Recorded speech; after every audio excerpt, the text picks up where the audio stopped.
Hello friends, आपका class में फिर से बहुत बहुत स्वागत है।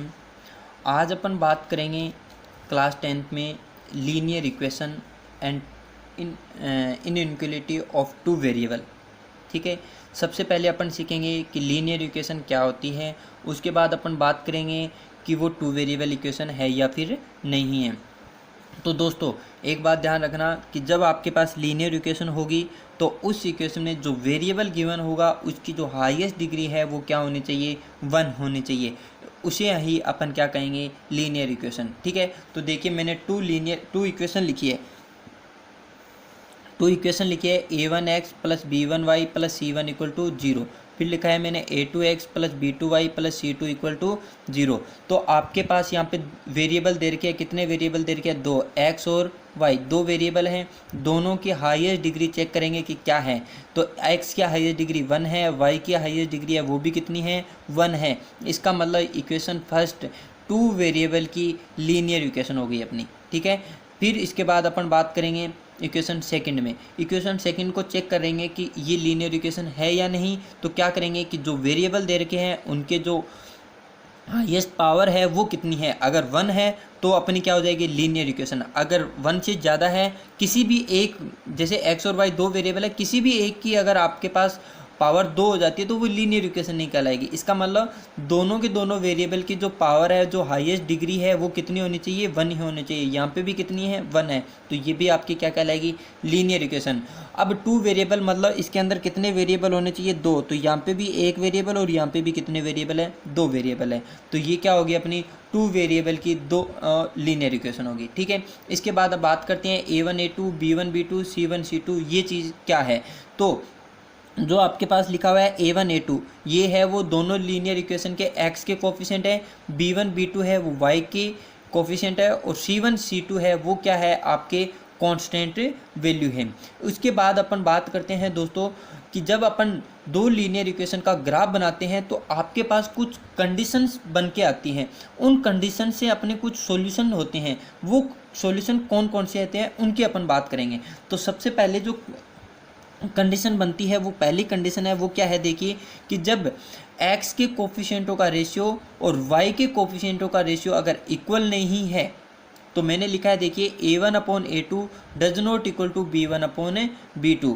ठीक है, तो इस तरह की अगर कंडीशन बन रही है दोनों लीनियर इक्वेशन से, तो आप कह सकते हो कि सर वो है वो यूनिक सॉल्यूशन होंगे। उन दोनों जो दो आपके पास लीनियर इक्वेशन है उनके यूनिक सॉल्यूशन होंगे। वो दोनों लाइन कंसिस्टेंट लाइन होगी और वो किसी न किसी पॉइंट पे क्या करेगी, इंटरसेक्ट करेगी। ठीक है, या फिर वो किसी न किसी एक पॉइंट पे मिलेगी। तो अपन उसको मिड पॉइंट भी कह सकते हैं। जैसे फॉर एग्जांपल मैंने आपके पास ग्राफ बनाया है, ये एक्स एक्सिस लिखा है, ये यहाँ पे मैंने क्या लिखा है, वाई एक्सिस। दो मैंने लाइन लिया है, एक तो ये लाइन लिया और दूसरी ये लाइन है। ये किसी न किसी एक पॉइंट पे क्या कर रही है, आपको इंटरसेक्ट करती हुई दिख रही है। जब ये इस पॉइंट पे इंटरसेक्ट कर रही है, इसका मतलब इस पॉइंट के अपन को क्या मिलेंगे, इंटरसेक्टिंग पॉइंट मिलेगा, मतलब इसका एक सॉल्यूशन मिलेगा। इसके सॉल्यूशन में अपन कह सकते हैं कि इसका सॉल्यूशन होगा वो x, y होगा। तो ये सॉल्यूशन होगा वो क्या होगा, आपका यूनिक सॉल्यूशन होगा। ठीक है, तो ये कंडीशन थी वो अपनी पहली कंडीशन थी। उसके बाद अपन बात करते हैं कंडीशन सेकंड की। तो कंडीशन सेकंड में क्या होगा दोस्तों कि x के कोफिशिएंटों का रेशियो y के कोफिशिएंटों के रेशियो के इक्वल हो, बट जो कांस्टेंट वैल्यू दे रखी है उन दोनों का रेशियो है वो इक्वल नहीं हो। तो उस तरह वहाँ से अपने पास कंडीशन सेकंड बन के आएगी। तो देखिए यहाँ पे मैंने लिखा है a1/a2 equal to b1/b2 does not equal to c1/c2। तो यहाँ से अपने पास क्या बनेगा, एक तो नो सॉल्यूशन की कंडीशन बनेगी, एक इनकंसिस्टेंट की कंडीशन बनेगी, और तीसरी बनेगी वो क्या बनेगी, पैरेलल लाइन की।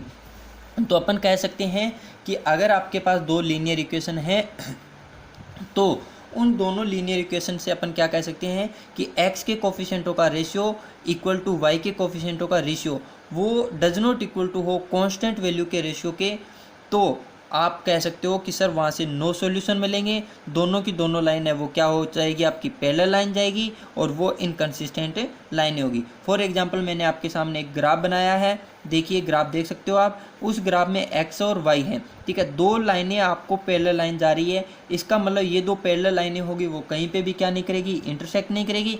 जब तक ये दो लाइनें इंटरसेक्ट नहीं करेगी तब तक अपन को कोई भी सॉल्यूशन नहीं मिलेगा। इसलिए अपन ने क्या बोला कि यहाँ पे आपसे अपन को क्या मिलेगा, नो सॉल्यूशन मिलेगा, ठीक है। इसके बाद फाइनल थर्ड कंडीशन है, लास्ट कंडीशन है, वो कंडीशन क्या बनती है देखिए कि एक्स के जो आपके पास लीनियर इक्वेशन दे रखी है उनमें एक्स के कोफिशिएंटों का रेशियो, वाई के कोफिशिएंटों का रेशियो और कांस्टेंट वैल्यू का रेशियो तीनों ही अगर एक दूसरे के इक्वल हो जाए तो क्या होगा, तो अपने पास है वो मैनी सॉल्यूशन या अपन कह सकते हैं इनफाइनाइट सॉल्यूशन मिलेंगे।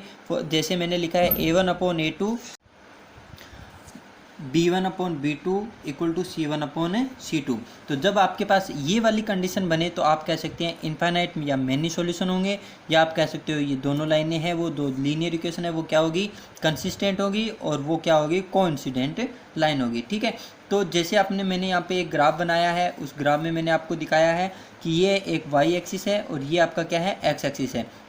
इसमें एक लाइन बनाई है और उस पर मैंने डॉट डॉट किया है।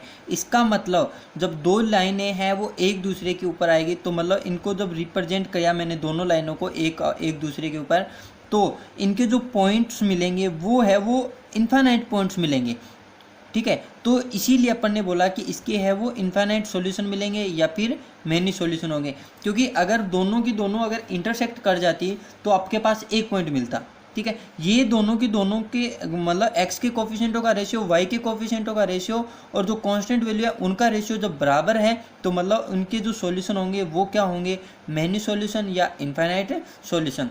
तो दोस्तों मैं आशा करता हूँ आपको ये जो मैंने पढ़ाया है लीनियर इक्वेशन के बारे में और टू वेरिएबल की लीनियर इक्वेशन के बारे में तो आपको अच्छे से समझ में आया होगा। अगर आपको समझ में आया तो प्लीज़ वीडियो को लाइक और शेयर जरूर करना, और आपने अगर हमारा चैनल सब्सक्राइब नहीं किया है तो चैनल को सब्सक्राइब करना, ठीक है। तो आज के लिए बस इतना ही। नेक्स्ट क्लास में अपन पढ़ेंगे 4.1 एक्सरसाइज के क्वेश्चंस, उनकी बार डिस्कस करेंगे कि वो क्वेश्चन कैसे सोल्व करने हैं आपको, ठीक है।